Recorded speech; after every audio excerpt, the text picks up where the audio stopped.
month into it, God was just like, your whole heart is like completely shattered. It's going to take me longer than 4 months. So you're going to stay longer.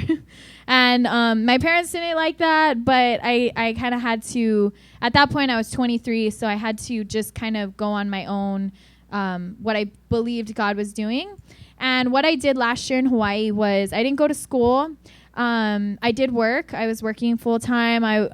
Because I stepped out, my parents said, okay, we're not going to pay your rent or anything. I'd never paid a bill in my life. So suddenly I went from complete dependency on my parents to full trust in God and believing that somehow God was going to take care of me. And he did. So I started praying last year, when am I going to come back to Guam? Because Guam, you guys, IPF, still on my heart, right? So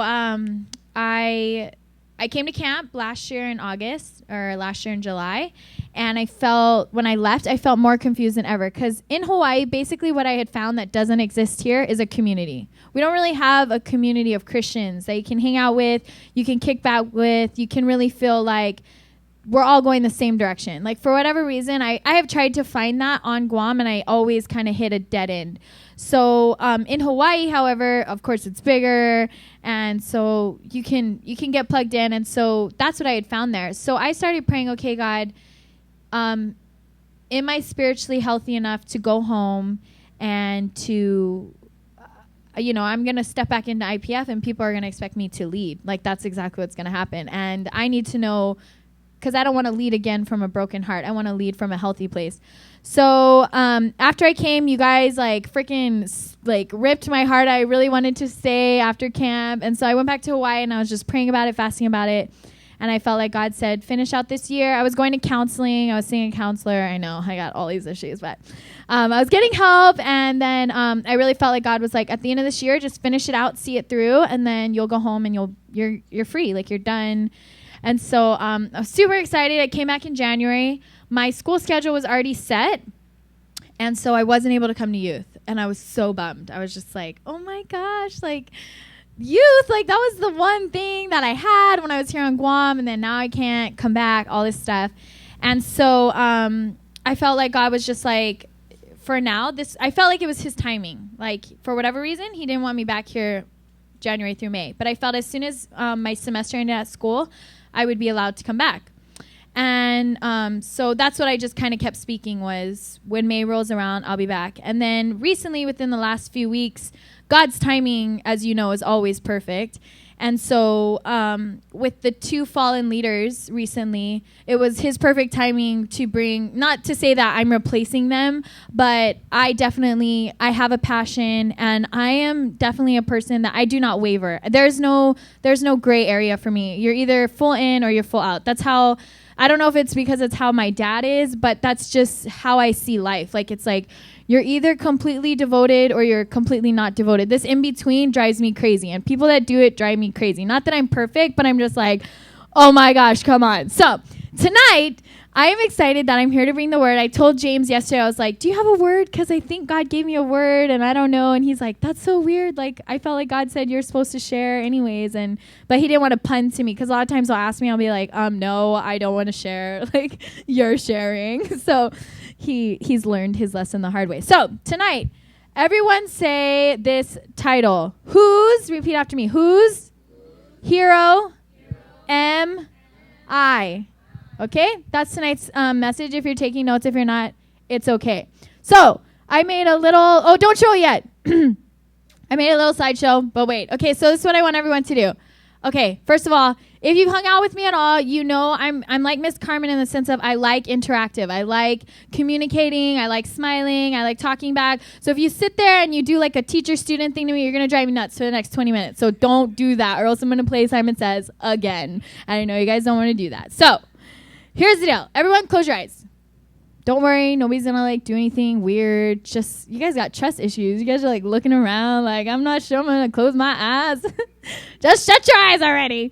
Okay, this is honestly, if on a serious, I want you to go back in time. Okay, like you're in a time machine. Okay, and you put yourself back when you're like, honestly, do this, or else the whole message, you're gonna just kill my whole message. Okay, so just do this with me. So 5 or 6 or 7, pick whatever age you were as you're thinking. Oh, little Tiffany, 5, 6, 7 with my little dresses in my treehouse. Okay, are you 5 and 6, 7, that age? Okay.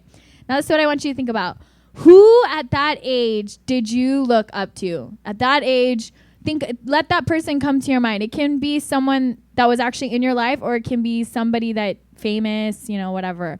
Who was it that you looked at when you were 5 or 6 or 7 and you're just like, I want to be like that person.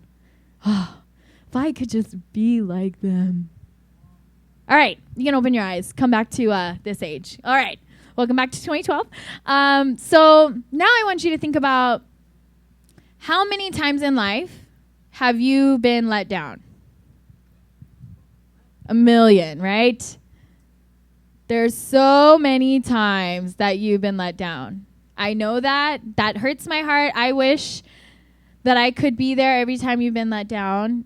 I don't like being let down. I know it sucks to be let down. And sometimes your heart starts to get hard because you're just like, okay, I'm so sick and tired of being let down. I'm not going to need anybody. Like, that's what I'm going to do. I'm just not going to need, screw all of you guys. Like, excuse my language. If Pastor Kenny was here, he'd be like twinkle and all that stuff, but I don't say all those words. Okay, so how many times when you were let down, or between the age when you were 5, right? 5, 6, 7, and you had that hero, and then now the age that you are, whether you're 13, 14, 15, 16, 17, 24, whatever age you are, how many times have you just thought to yourself, gosh, I wish I had someone that cared.